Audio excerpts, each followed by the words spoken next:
رادیوی تاجیکستان تقدیم می‌دارد.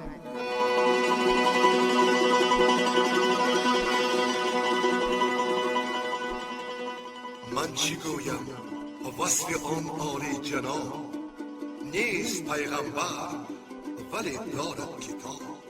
مثنوی معنوی مولوی هست قرآن در زبان پهلوی.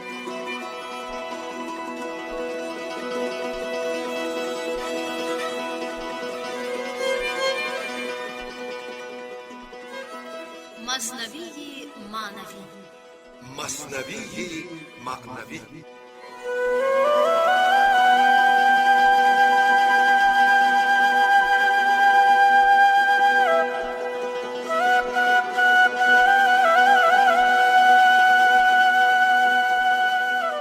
محفل ادبی و افتخار 800 سالگی مولانا محمد جلال الدین بلخی. صدر محفل حاجی اسماعیل پیر محمد زاده.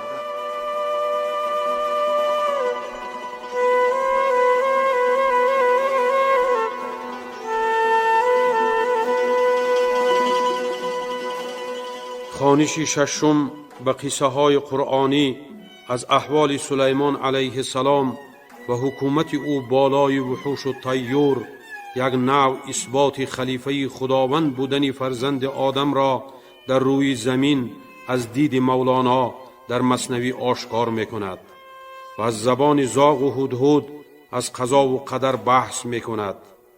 چون قضا آید شود دانش به خواب، مه سیاه گردد بگیرد آفتاب. و برون شدن آدم علیه السلام از جنت تقدیر الهی بود و فعلی که از جانب ابوالبشر و وقوع پیوست لغزش بود. و اینجا قصه طوطی محبوس و پیغام او به طوطیان هندوستان، حب وطن، تلاش تن و جان به سوی وطن اصلی است. و در این بخش از عمر رضی الله عنه و رسول قیصر روم سخن آوردن مراد به سوی خدا دعوت کردن مردم است. و ترس از خدا و تقوا باید شعار انسان ها باشد. هر که ترسید از حق و تقوی گزید، ترسد از وی جین و انس و هر که دید. اکنون می پردازیم به خواندن ادامه مثنوی معنوی. خواننده ها نظر یزدانی، شرافت عبدالنظر، خیرالله ابراهیم و حاجی اسماعیل پیر محمد زاده. رسیدن خرگوش به شیر. شیر اندر آتش و در خشم و شور، دید کان خرگوش می آید ز دور. می دود بی دهشت و گستاخ او، خشمگین و تند و تیز و ترش رو. کز شکسته آمدن تهمت بود و از دلیری دفع هر ریبت بود. چون رسید او پیشتر نزدیک صف، بانگ برزد شیر هان اینا خلف. من که پیلان را ز هم بدریدم، من که گوش شیری نر مالیدم. نیم خرگوشی که باشد که چنین، امر ما را افگند او بر زمین. ترک خواب غفلت خرگوش کن، غره این شیر ای خر گوش کن.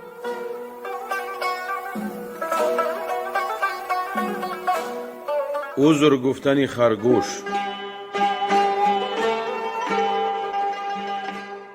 گفت خرگوش الامان عذرم هست، گردیحد عوف خداوندید دست.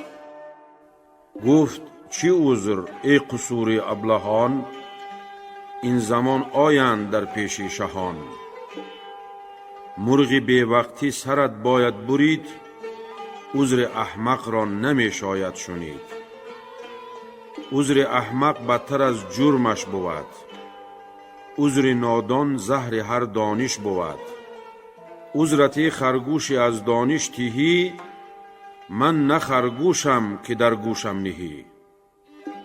گفت ای شه ناکس را کس شمار، عذر استمدیده را گوش دار. خاص از بحر زکات جاه خود، گمره را تو مران از راه خود. بحر کو آب به هر جو می دهد، هر خس را بر سری رو می نهد. کم نخواهد گشت دریا زین کرم، از کرم دریا نگردد بیش و کم. گفت دارم من کرم بر جای او، جامه هر کس برم بالای او. گفت بشنو گر نباشم جای لطف، سر نهادم پیش اژدرهای عنف. من به وقتی چاشت در راه آمدم، با رفیق خود سوی شاه آمدم. با من از بهر تو خرگوش دیگر، جفت و همراه کرده بودن آن نفر. شیر اندر راه قصد بنده کرد، قصد هر دو همراه آینده کرد. گفتمش ما بنده شاهنشهیم، خواجه تاشانی که آن درگهیم. گفت شاهنشه کی باشد شرم دار، پیش من تو یاد هر ناکس میار. هم تو را و هم شهت را بردرم، گر تو یارت بگردید از درم. گفتمش بگذار تا بار دیگر، روی شه بینم برم از تو خبر. گفت همره را گرو نه پیش من، ورنه قربانی تو اندر کیش من. لابه کردیمش بس سود نکرد، یار من بیستد مرا بگذاشت فرد. یارم از زفتی دوچندان بود که من، هم به لطف و هم به خوبی هم به تن. بعد از این زان شیر این ره بسته شد، حال من این بود و با تو گفته شد. از وظیفه بعد از این امید بر، حق همی گویم تو را والحق مر. گر وظیفه بایدت ره پاک کن، هین بیا و دفع آن بی باک کن.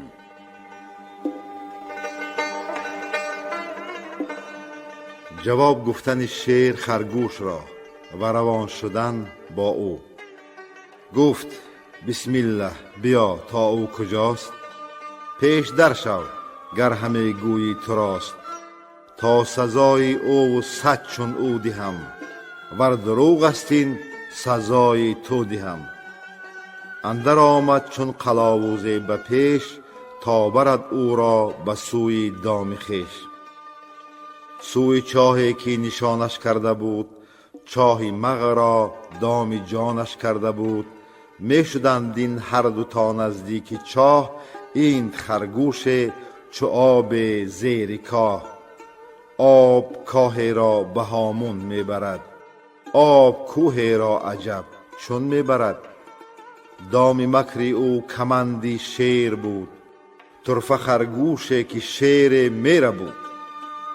موسی فرعون را با رود نیل، می کشد با لشکر و جمعی ثقیل. پشه نمرود را با نیم پر، می شکافد بی محابا درزی سر.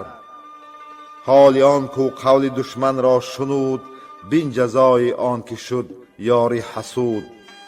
حال فرعونی که هامان را شنود، حال نمرودی که شیطان را شنود. دشمن ارچی دوستانه گویدت، دام دان گرچی زیدانه گویدت. گر تو را قند دهد آن زهر دان، گر به تن لطفی کند آن قهر دان. چون قضا آید نبینی غیر پوست، دشمنان را باز نشناسی ز دوست.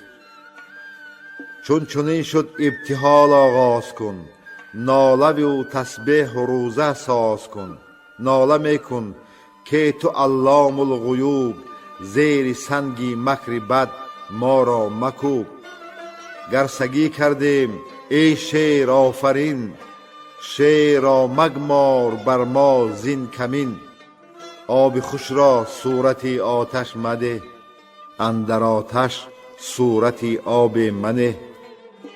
از شراب قهر چون مستی دهی، نیست ها را صورتی هستی دهی. چیست مستی؟ بندی چشم از دید چشم، تا نماید سنگ گوهر پشم یشم. چیست مستی؟ حیث ها مبدل شدن، چوب گز اندر نظر صندل شدن.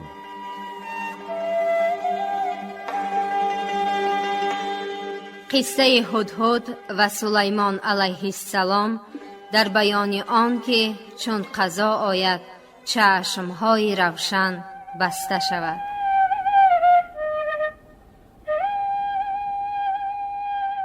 چون سلیمان را سراپرده زدند، جمله مرغانش به خدمت آمدند. همزبان و محرم خود یافتند، پیش او یک یک به جان بشتافتند. جمله مرغان ترک کرده چیک چیک، با سلیمان گشته افصح من اخیق. همزبانی خویشی و پیوندی است، مرد با نامحرمان چون بندی است. ای بسا هندو و ترک همزبان، ای بسا دو ترک چون بیگانگان. پس زبانی محرمی خود دیگر است، همدلی از همزبانی بهتر است. غیر نطق و غیر ایما و سجیل، 100,000 ترجمان خیزد ز دل. جمله مرغان هر یک اسرار خود، از هنر و از دانش و از کار خود. با سلیمان یک به یک وامی نمود، از برای عرض خود را می ستود.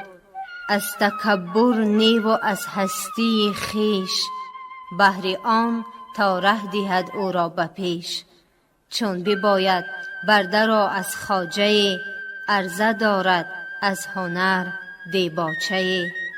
چون که دارد از خریداریش ننگ، خون کند بیمار و کر و شل و لنگ. نوبت هدهد رسید و پیشش، وان بیان صنعت و اندیشه اش. گفت ای شه یک هنر کان کهتر است، باز گویم گفت کوته بهتر است. گفت برگو تا کدام است آن هنر؟ گفت من آنگه که باشم اوج بر. بینگرم از اوج با چشم یقین، من ببینم آب در قعر زمین.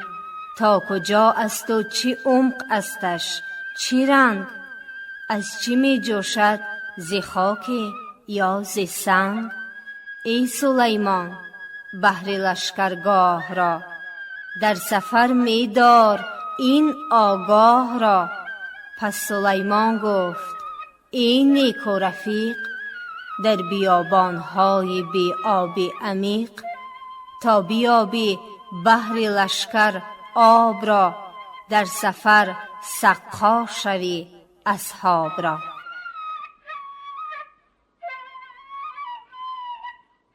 طعنه زاغ در دعوای هدهد.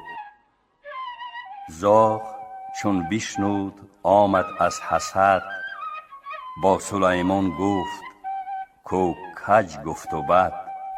از ادب نبود به پیش شه مقال، خاصه خود لافی دروغین و محال.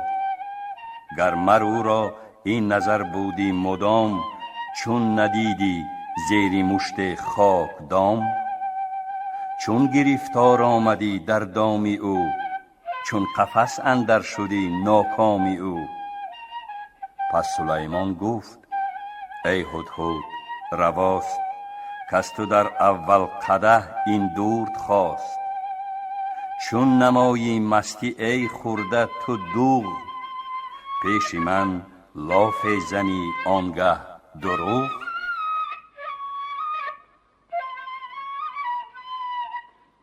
جواب گفتن هدهد طعنه زاغ را. گفت ای شه بر من اوری گدای، قول دشمن مشنو از بهر خدای. گر به بطلان است دعوا کردنم، من نهادم سر ببر این گردنم. زاغ کو حکم قضا را منکر است، گر هزاران عقل دارد کافر است. در تو تا کافی بود از کافران، جای گند و شهوتی چون کافران. من ببینم دام را اندر هوا، گر نپوشد چشم عقلم را قضا. چون قضا آید شود دانش به خواب، مه سیه گردد بگیرد آفتاب. از قضا این تعبیه کی نادر است، از قضا دان کو قضا را منکر است.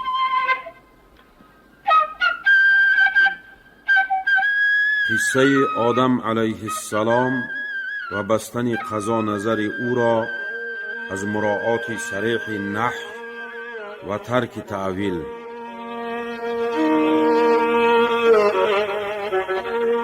بوالبشر کو علم الاسما بودست، صد هزاران علمش اندر هر رگ است. اسم هر چیز چنان کان چیز هست، تا به پایان جان او را داد دست. هر لقب کو داد آن مبدل نشد، آنکه چستش خواند او کاهل نشد. هر که آخر مؤمن است اول بدید، هر که آخر کافر او را شد پدید. اسم هر چیز تو از دانا شنو، سیر رمز علم الاسما شنو. اسم هر چیز بر ما ظاهرش، اسم هر چیز بر خالق سیرش. نزد موسی نام چوبش بود عصا، نزد خالق بود نامش اژدها. بود عمر را نام اینجا بود پرست، لیک مومن بود نامش در الست. آنکه بود نزدیک ما نامش منی، پیش حق این نقش بود که با منی. صورت بود این منی اندر عدم، پیش حق موجود نه بیش و نه کم. حاصل آن آمد حقیقت نام ما، پیش حضرت کام بود انجام ما. مرد را بر عاقبت نام نهد، نه بر آن کو عاریت نام نهد. چشم آدم چون به نوری پاک دید، جان و سیر نامها گشتش پدید. چون ملک انوار حق در وی بیافت، در سجود افتاد و در خدمت شتافت. مدح این آدم که نامش میبرم، قاصرم گر تا قیامت بشمرم. این همه دانست و چون آمد قضا، دانش یک نحو شد بر وی خطا. که عجب نحو از پی تحریم بود، یا به تعویل بود و توهیم بود. در دلش تعویل چون ترجیح یافت، طبع در حیرت سوی گندم شتافت.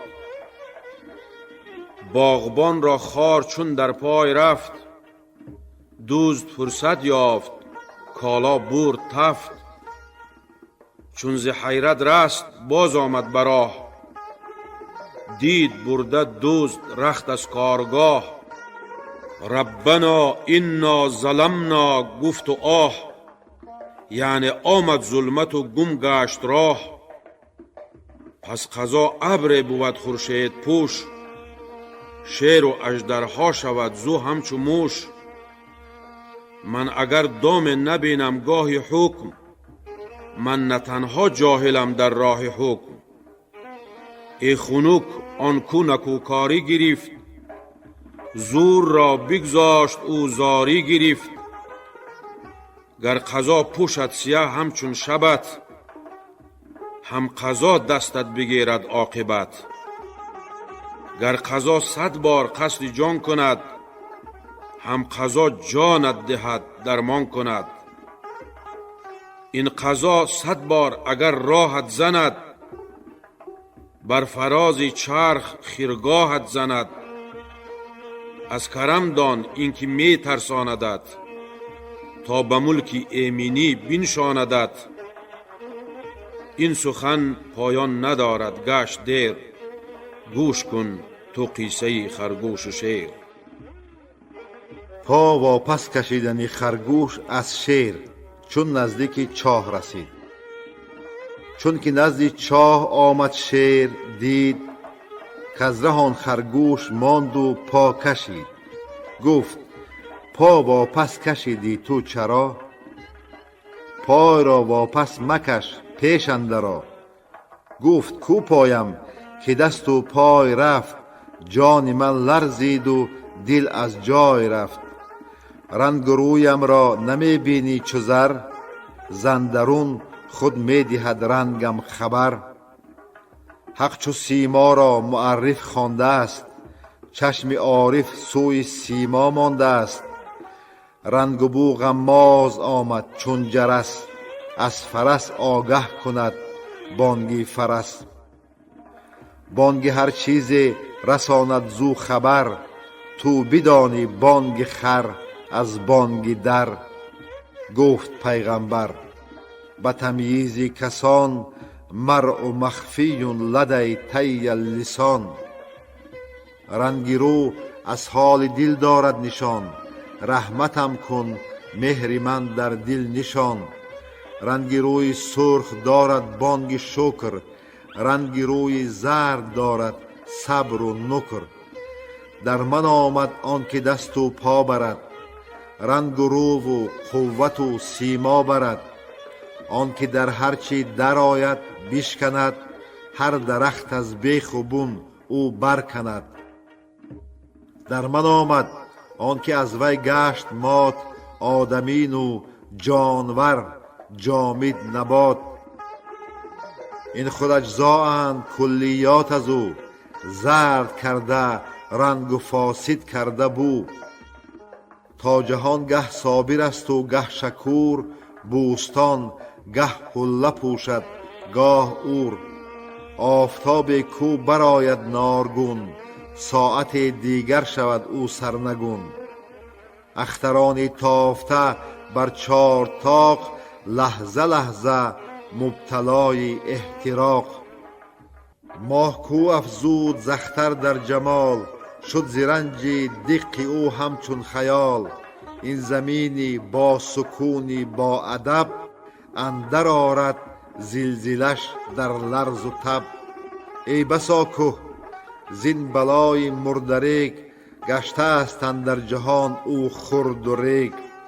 این هوا با روح آمد مقترین، چون قضا آید وبا گشت و عفین.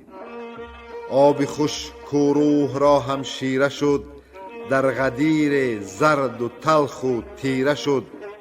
آتشی کو باد دارد در برود، هم یک باده برو خواند یمود. حال دریا ز اضطراب و جوش او، فهم کن تبدیل های هوش او. چرخ سرگردان که اندر جستجوست، حال او چون حال فرزندان اوست. گه حضیض و گه میانه گاه اوج، اندرو از سعد و نهض فوج فوج.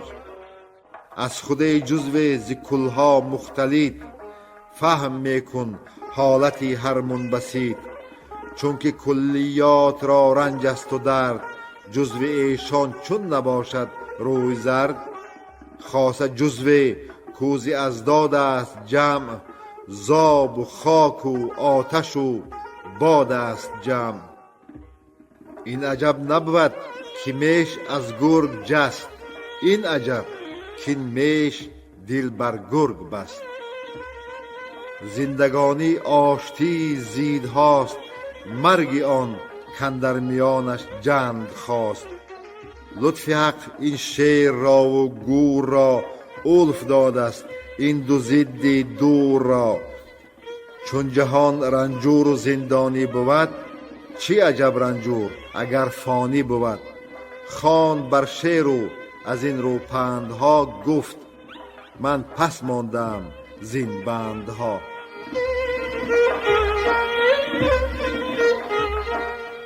پرسیدن شیر از سبب پای واپس کشیدن خرگوش. شیر گفتش تو زی اسباب مرض، این سبب گو خاص کین استم غرض.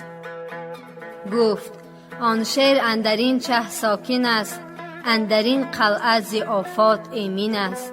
قعری چه بگزید هر کی عاقل است، زان که در خلوت صفاهای دل است.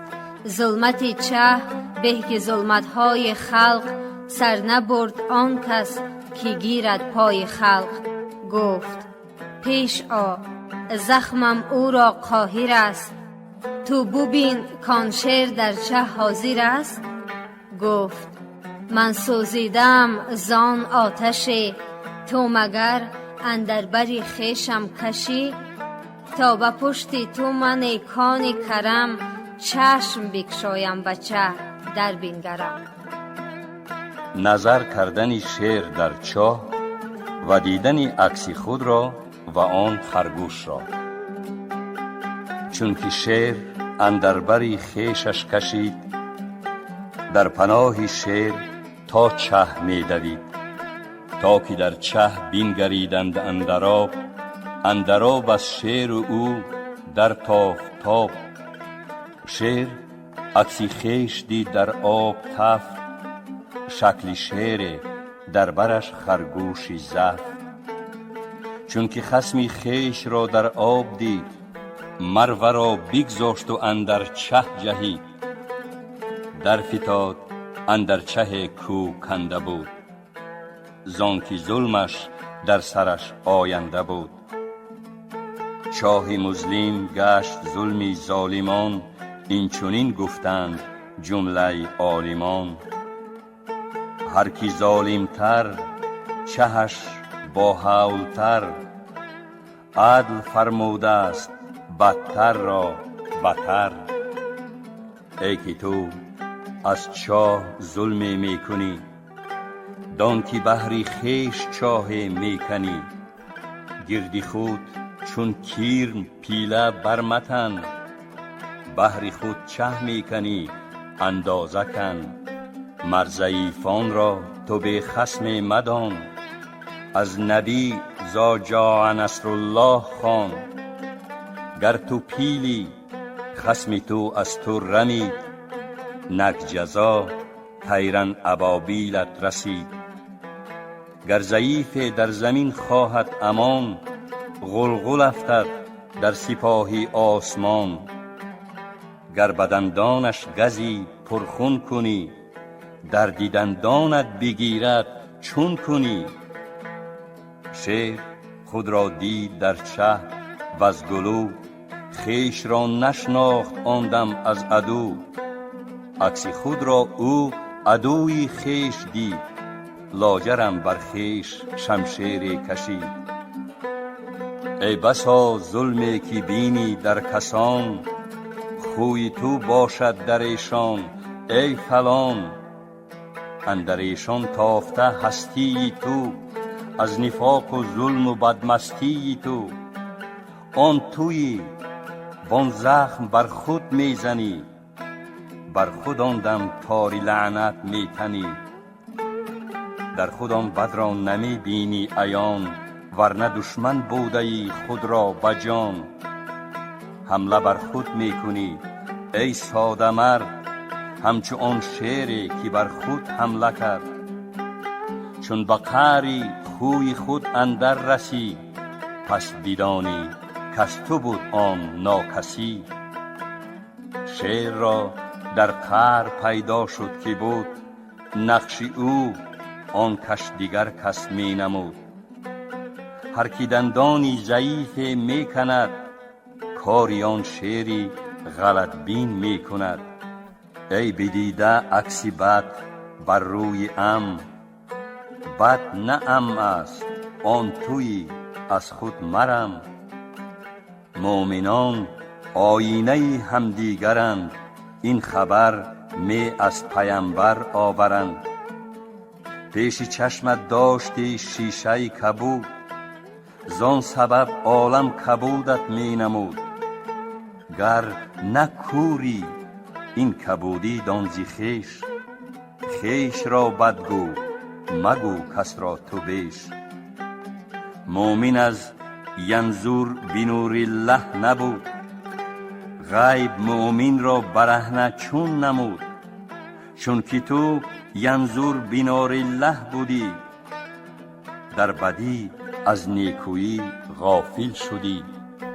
اندک اندک آب بر آتش بزن، تا شود ناری تو نور ای بوالحزن.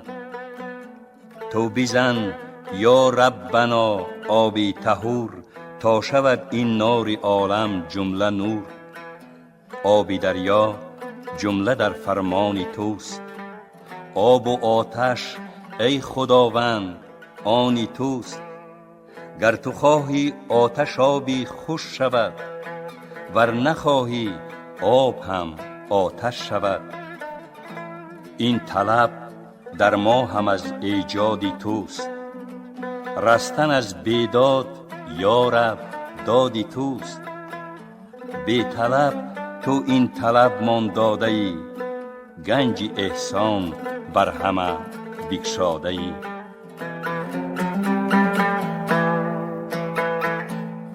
مژده بردن خرگوش سوی نخچیران که شیر در چاه فتاد.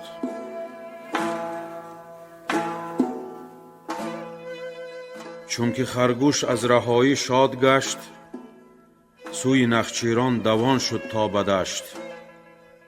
شیر را چون دید در چه کشته زار، چرخ میزد شادمان تا مرغزار. دست میزد چون رهید از دست مرگ، سبز و رقصان در هوا چون شاخ و برگ. شاخ و برگ از حبس خاک آزاد شد، سر برآورد و حریف باد شد. برگها چون شاخ را بشکافتند، تا به بالای درخت ایشتافتند. با زبان شطعه شکر خدا، می سراید هر بر و برگ جدا. که بپرورد اصل ما را ذوالعطا، تا درخت استغلظ آمد واستوا. جانهای بسته اندر آب و گل، چون رهند از آب و گلها شاد دل. در هوای عشق حق رقصان شوند، همچو قرص بدر بی نقصان شوند. جسمشان در رقص و جانها خود مپرس، وین که گردی جان از آنها خود مپرس. شیر را خرگوش در زندان نشاند، ننگ شیر کوزی خرگوش بماند. در چنان ننگ و آنگه این عجب، فخر دین خواهد که گویندش لقب. ای تو شیری در تگی این چاه فرد، نفس چون خرگوش خونت ریخت و خورد. نفس خرگوشت به صحرا در چرا، تو به قعر این چهی چون و چرا. سوی نخچیران دوید آن شیرگیر، که بشیرو یا قوم از جا البشیر. مژده مژده ای گروه عیش ساز، کان سگ دوزخ به دوزخ رفت باز. مژده مژده کان عدو جانها، کند قهر خالقش دندانها. آنکه از پنجه بسی صحرا بکفت، همچو خس جاروب مرگش هم برفت. جمع شدن نخچیران گرد خرگوش و ثنا گفتن او را. جمع گشتند آن زمان جمله وحوش، شاد و خندان از طرب از ذوق و جوش. حلقه کردند او چو شمع در میان، سجده آوردند و گفتندش که خان. تو فرشته آسمانی یا پری؟ نی تو عزراییل شیران نری. هرچی هستی جان ما قربان توست، دست بردی دست و بازویت درست. راند حق این آب را در جوی تو، آفرین بر دست و بر بازوی تو.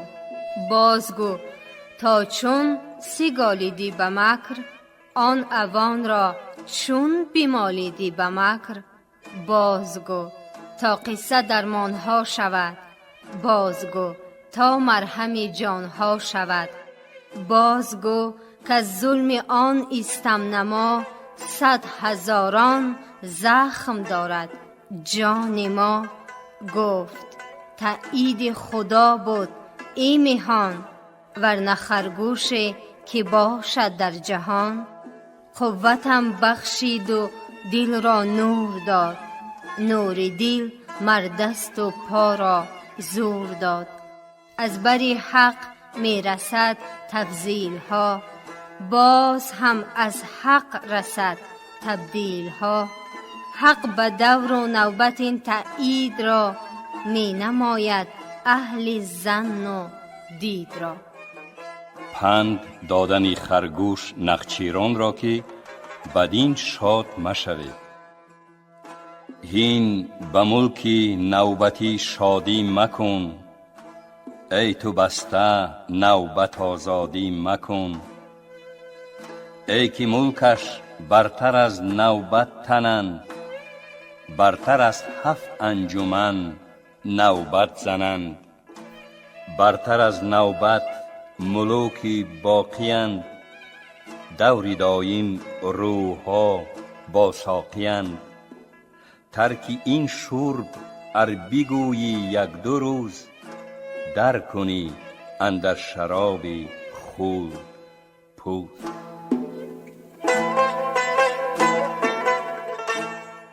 تفسیر رجعنا من الجهاد الاصغر الى الجهاد الاکبر.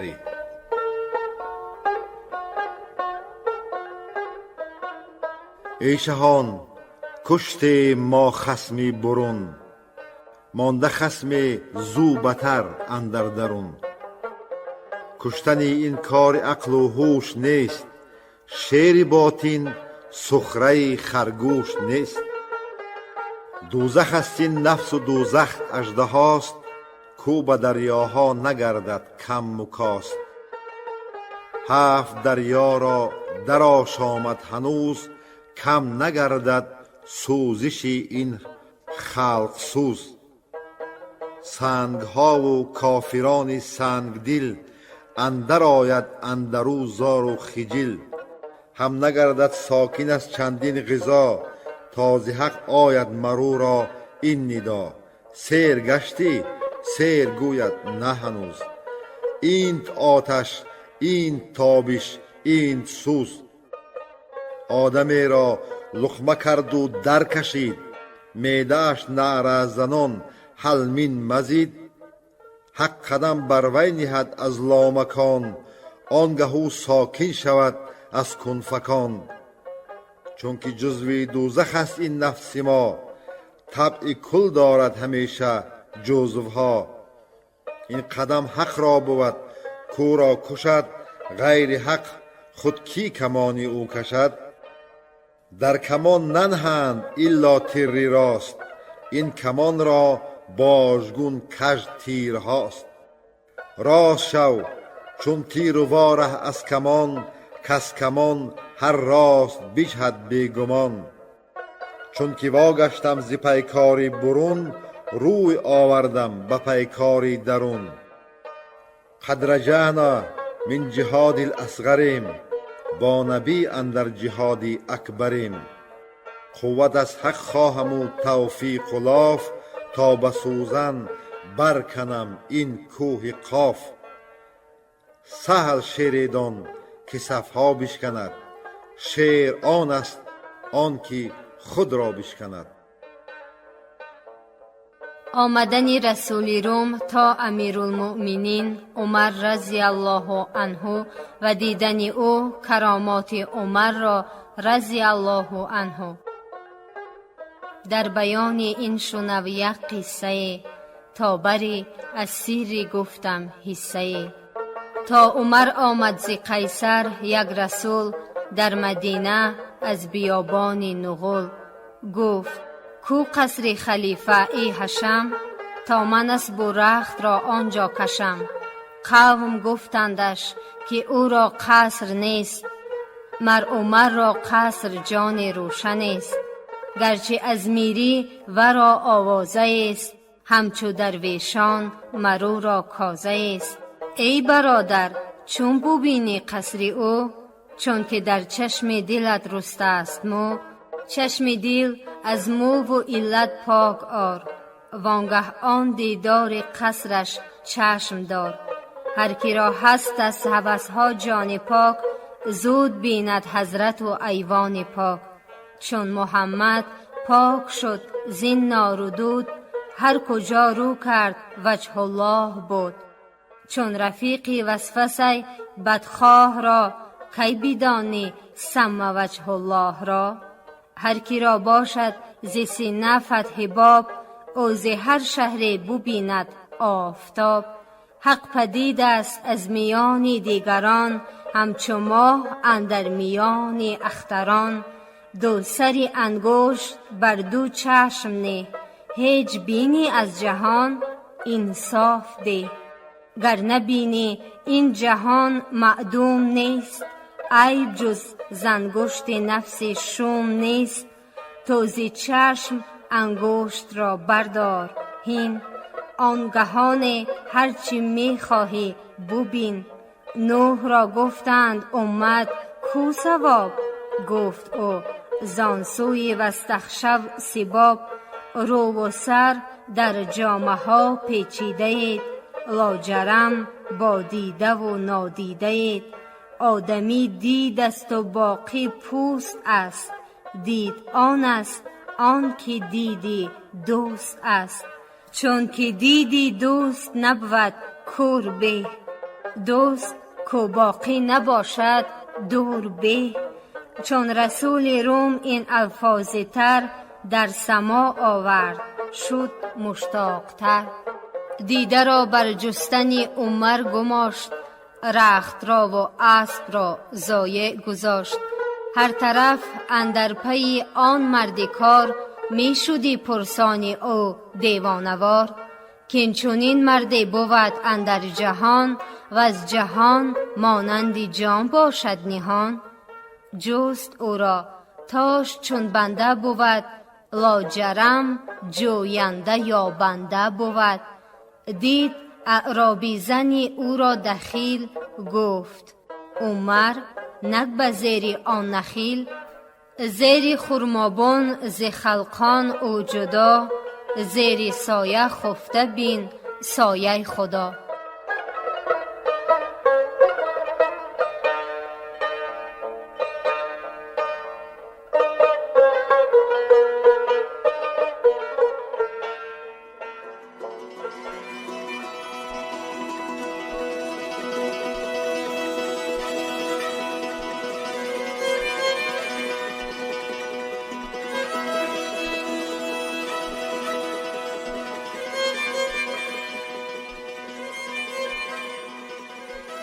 شما محفل ادبی را با افتخار 800 سالگی مولانا محمد جلال الدین بلخی شنیدید. تهیه‌گر خیرالله ابراهیم، یاوری تهیه‌گر ایرج میرزا علی، منظم آواز برنای نظام، محرر عبدالقادر عبدالقهار. خانه آباد باشید.